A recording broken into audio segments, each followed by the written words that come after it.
Autre attraction, Saforasso, la grotte sacrée d'Angor, lieu de culte, de recueillement et de prière, un passage obligé pour les talibés laïens, symbole de la prophétie du Mahdi. L'histoire raconte que sa lumière y a résidé 1000 ans avant son apparition. Découverte de la grotte sacrée d'Angor avec Claire Diop. Sanctuaire religieux majeur, lieu de culte, de prière, symbole de la prophétie du fondateur de la tariqa laïenne, nous sommes ici dans la sainte grotte du Mahdi, l'endroit obscur et fait de roches où émane une lumière mystique. L'histoire raconte que Seydina Limamoulahi y a résidé 1000 ans avant sa manifestation. Le lieu est de culte, mémoire centrale de l'identité de la forte communauté. Ce site restera le point de départ de ce qui englobe aujourd'hui la communauté Ahloulahi,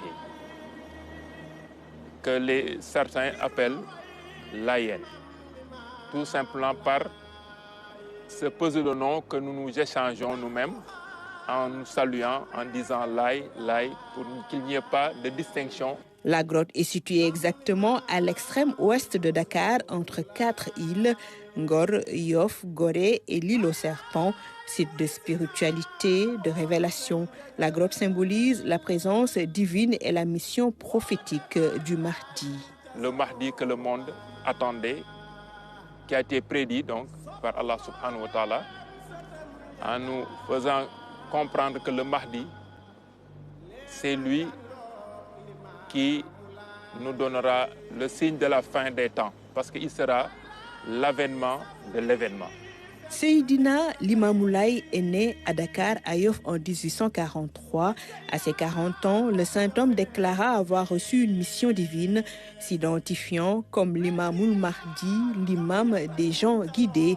On l'avait déjà prédit, le soleil se lèvera un jour à l'ouest. C'est le soleil des soleils, en l'occurrence le prophète de tous les prophètes, qui se lèvera, qui donc lancera encore son deuxième appel, comme on a l'habitude de le magnifier en disant « Seydil Arabi wal Ajami ».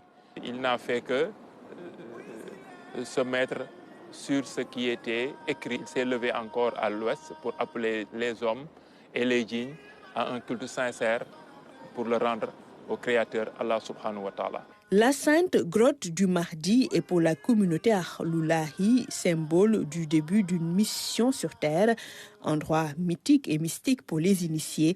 De cette grotte jaillit la lumière du Mahdi, Seydina Limamoulahi, le saint homme qui a dédié toute sa vie à l'exaltation divine.